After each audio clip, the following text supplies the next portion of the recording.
Hi everyone, সবাই কেমন আছো? আশা করি সবাই ভালো আছো। তো আমিও ভালো আছি। আজকে হচ্ছে গিয়ে 1 জানুয়ারি 2025। তো সবাইকে জানাই হ্যাপি নিউ ইয়ার। তো সবার লক্ষ্য পূরণ হোক, সবাই এগিয়ে যাক। তো সবাইকে শুভ কামনা জানিয়ে তো আজকের ব্লগটা শুরু করলাম। তো এখন বেজে গেছে প্রায় 10টা মতো। তো আমি হচ্ছে গিয়ে স্নান টান করে এখানে সামনে যে মন্দির ছিল, এখানে মা চণ্ডীর মন্দির রয়েছে, শিব মন্দির রয়েছে, তো ওখানে গেছিলাম। তারপরে হচ্ছে গিয়ে একটু ছাতু খেয়ে নেবো। এখন ছাতু খেয়ে তারপরে হচ্ছে গিয়ে মন্দিরের ওইখানে যাব, মানে জগন্নাথ মন্দিরের ওখানে প্রণাম সেরে তারপরে ইউনিভার্সিটিতে যাব। তো চলো দেখতে থাকো, আশা করি তোমাদের ভালো লাগবে। আর দেখো, নতুন বছরে একটা নতুন ড্রেস পরে নিয়েছি। এই ড্রেসটা তোমাদেরকে আগেও ভিডিওতে দেখিয়েছি, তো আজকে উদ্বোধন করলাম। তো চলো। আর এই হচ্ছে গিয়ে সকালের খাওয়ার।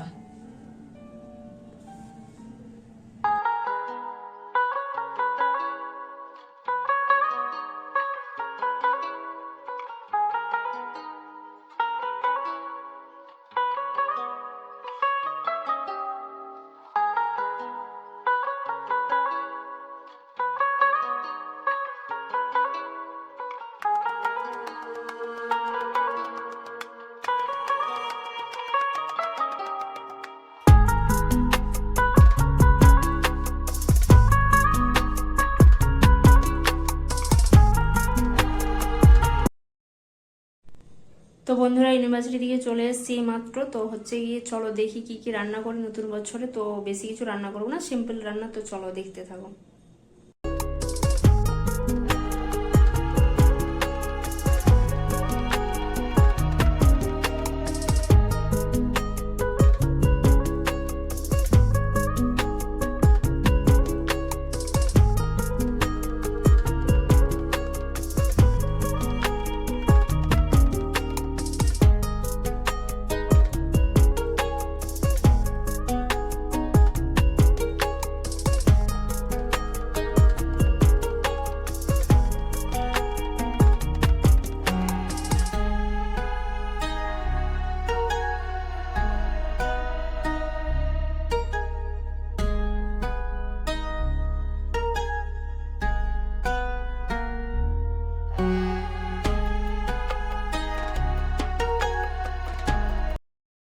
দুপুরে রান্না বান্না কমপ্লিট। তো বন্ধুরা, মেনুতে কি রয়েছে দেখে নাও।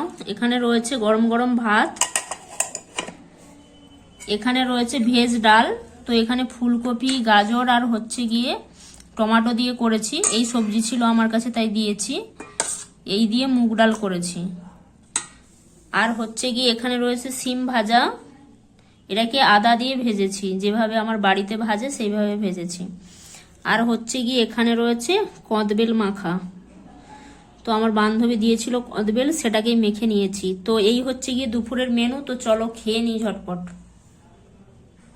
তো বন্ধুরা, সন্ধেবেলা ইউনিভার্সিটি থেকে আসার পথে ফুচকা খেয়ে এসেছিলাম। তো তোমাদেরকে আর সেটা বলা হয়নি। তো একেবারে রাতের রান্না নিয়ে চলে এলাম। তো দুপুরে যা খেয়ে করেছিলাম আর কি, তোমরা দেখেছো, তো সেটা খেয়ে নিয়েছিলাম। তো রাতের জন্য কিছু নেই, এই জন্য ভাবলাম হচ্ছে গিয়ে একটু উপমা করে নিই। এখানে দেখো ফুলকপি, আলু আর হচ্ছে গিয়ে বরবটি কেটে নিয়েছি, এখানে পেঁয়াজ, কাঁচা লঙ্কা কেটে নিয়েছি। তো একটু উপমা করে নেব। তো চলো দেখতে থাকো, সাথে থাকো।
তো দেখো বন্ধুরা, গরম গরম উপমা রেডি। তো আমি এখানে হলুদ ব্যবহার করেছি। তো বাদাম দিয়ে, সবজি দিয়ে উপমা রেডি। কার কার উপমা পছন্দ অবশ্যই কিন্তু কমেন্ট করে জানিও। তো বন্ধুরা, রাতের খাবার নিয়ে হাজির। তো এখানে গরম গরম উপমা রয়েছে, আর এখানে হচ্ছে গিয়ে দুটো ডালের বড়া নিয়ে এসেছিলাম। তো এটা ডাল দিয়ে বানানো, এই জন্য হচ্ছে এই বড়াটা আমার খেতে ভীষণই ভালো লাগে। আর কি বলতো, আমি যখন ব্যাঙ্গালোরে ছিলাম তো উপমার সাথে বড়া দিত, অনেক কিছু দিত, কিন্তু আমি এই উপমাটা বড়া দিয়ে খেতাম। সেখানের বড়াটা একটু অন্যরকম ছিল, তো সেইটাই আমি আজকে ট্রাই করলাম। ওটা আমার ভীষণ পছন্দের খাবার ছিল ওখানে, তো সেই জন্য উপমা বানিয়ে নিলাম। আর এই হচ্ছে গিয়ে পেঁয়াজি বা বড়াটা ডালের দিয়ে বানানো, একটা দোকান থেকে কিনে নিয়ে এসেছিলাম ইউনিভার্সিটি থেকে আসার পথে। তো এই হচ্ছে গিয়ে রাতের খাবার, তো চলো খেয়ে নিই। তো বন্ধুরা, একেবারে রাতের বেলায় ভিডিওটা শেষ করতে চলে এলাম। তো আজকের ভিডিওটা এই পর্যন্তই। তো যদি ভিডিওটা ভালো লেগে থাকে অবশ্যই লাইক শেয়ার কমেন্ট করো, এবং নিত্য নতুন ভিডিও পেতে কিন্তু চ্যানেলটাকে অবশ্যই সাবস্ক্রাইব করে রেখো। আজ এই পর্যন্তই, কাল দেখা হচ্ছে নতুন ভিডিওর সাথে। ততক্ষণ সবাই ভালো থেকো, সুস্থ থেকো। টাটা।